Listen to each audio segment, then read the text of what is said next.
ബിസ്മില്ലാഹിർ റഹ്മാനിർ റഹീം.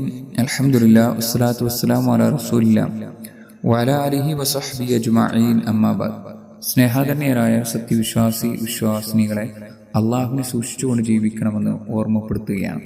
വിശുദ്ധ റമദാനിൽ നാം ഒട്ടേറെ സൽക്കർമ്മങ്ങൾ ചെയ്യുന്നുണ്ട്. അള്ളാഹുവിൻ്റെ പ്രീതി ആഗ്രഹിച്ച് റഹ്മാനായ പടച്ചറബിൻ്റെ അടുക്കൽ പ്രതിഫലം കാംക്ഷിച്ചുകൊണ്ടാണ് നാം ഓരോരുത്തരും കർമ്മങ്ങൾ ചെയ്യുന്നത്.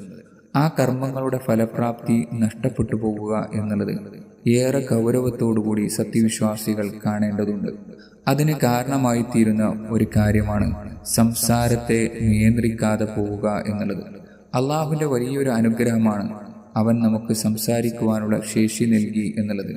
എന്നാൽ അതിനെ നിയന്ത്രിച്ചിട്ടില്ല എങ്കിൽ നമ്മുടെ കർമ്മങ്ങളെ അത് നിഷ്ഫലമാക്കി തീർക്കുകയും ചെയ്യും.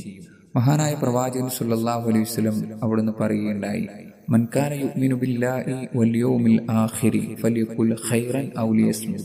അല്ലാഹുവിലും അന്ത്യദിനത്തിലും വിശ്വസിക്കുന്നവൻ നല്ലത് സംസാരിക്കട്ടെ, അല്ലെങ്കിൽ മിണ്ടാതിരിക്കട്ടെ എന്നാണ്.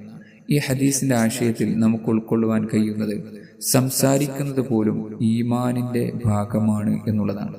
ഒരു മനുഷ്യന്റെ സംസാരം എന്നുള്ളത് അത് അവന്റെ ഹൃദയത്തിന്റെ താക്കോലാണ്.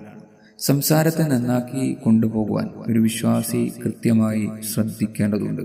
മഹാനായ പ്രവാചകൻ സല്ലല്ലാഹു അലൈഹി വസല്ലം മിഅ്റാജിന്റെ രാത്രിയിൽ ചില ശിക്ഷകൾ ജിബ്രീൽ അലൈഹിസ്സലാത്തു വസ്സലാമയുടെ കൂടെ കാണുകയുണ്ടായി. അപ്പോൾ ചില ആളുകൾ അവരുടെ ചെമ്പുകൊണ്ടുള്ള നഖങ്ങൾ കൊണ്ട് അവർ സ്വന്തം മുഖവും നെഞ്ചും കീറുകയായിരുന്നു. ജിബ്രീൽ അലൈഹിസ്സലാത്തു വസ്സലാമയോട് അല്ലാഹുവിന്റെ റസൂൽ സല്ലല്ലാഹു അലൈഹി വസല്ലം ചോദിക്കുകയുണ്ടായി, മൻ ഹൗലാഇ യാ ജിബ്രീൽ, ജിബ്രീലെ ആരാണിവർ? മഹാനായ ജിബ്രീൽ അലൈഹിസ്സലാത്തു വസ്സലാം പറഞ്ഞു, ഹൗലാഇ അല്ലദീന യഅഖുലൂന ലുഹൂമൻ നാസി വയഖഊന ഫീ അഅറാദിഹിം. ഇവർ ആളുകളുടെ മാംസം തിന്നുകയും അവരുടെ അഭിമാനത്തെ ആക്രമിക്കുകയും ചെയ്തവരാകുന്നു എന്നുള്ളതാണ്. സഹോദരങ്ങളെ, നമ്മുടെ സംസാരം കൊണ്ട് മറ്റുള്ളവരുടെ അഭിമാനത്തെ ക്ഷതപ്പെടുത്തുകയോ അവരുടെ മനസ്സിന് മുറിവേൽക്കുകയോ ചെയ്യുന്ന സംസാര രീതിയാണ് നമ്മുടെ ഭാഗത്തുനിന്ന് ഉണ്ടാകുന്നതെങ്കിൽ അത് പാരത്രിക ലോകത്ത് ശിക്ഷകൾക്ക് കാരണമായി തീരും എന്നുള്ളത് ഈ ഹദീസിന്റെ ആശയങ്ങൾ നമ്മെ ബോധ്യപ്പെടുത്തുന്നുണ്ട്. മഹാനായ പ്രവാചകൻ സല്ലല്ലാഹു അലൈഹി വസല്ലമയുടെ കാലഘട്ടത്തിൽ ജീവിച്ചിരുന്ന പ്രഗൽഭനായ സ്വഹാബിയായിരുന്നു ബിലാൽ റളിയല്ലാഹു അൻഹു. ഇസ്ലാമിലെ ആദ്യ മുവദ്ദിനായിക്കൊണ്ട് പ്രവാചകന്റെ ബാങ്കുകാരനായി അറിയപ്പെട്ട സ്വഹാബിയാണ് ബിലാൽ റളിയല്ലാഹു അൻഹു. അദ്ദേഹം അബ്സീനിയക്കാരനായ ഒരു വംശജനായിരുന്നു. കറുത്ത നീഗ്രോ വംശജനായ ബിലാൽ റളിയല്ലാഹു അൻഹുവിനെ അബൂദർ റളിയല്ലാഹു അൻഹു ഒരു ദിവസം അവർക്കിടയിലുള്ള സംസാരത്തിനിടയിൽ തർക്കമുണ്ടായപ്പോൾ കറുത്തവന്റെ മകനെ എന്ന വംശീയാർത്ഥത്തിലുള്ള പരാമർശം നടത്തി. മഹാനായ പ്രവാചകൻ സല്ലല്ലാഹു അലൈഹി വസല്ലമ ഇതറിഞ്ഞ സന്ദർഭത്തിൽ അബൂദർ റളിയല്ലാഹു അൻഹുവിനോട് ചോദിച്ചത്, നിന്റെ മനസ്സിൽ നിന്ന് ജാഹിലിയത്തിന്റെ അജ്ഞതയുടെ സ്വഭാവം ഇനിയും നീങ്ങിപ്പോയിട്ടില്ലേ എന്നുള്ളതാണ്.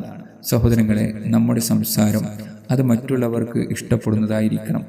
ആളുകളെ പ്രയാസപ്പെടുത്തുന്ന, മാനസികമായി ബുദ്ധിമുട്ടിപ്പിക്കുന്ന, അവരുടെ അഭിമാനത്തെ ക്ഷതപ്പെടുത്തുന്ന രൂപത്തിൽ ആകാതിരിക്കുവാൻ നാം പ്രത്യേകം ശ്രദ്ധിക്കുക.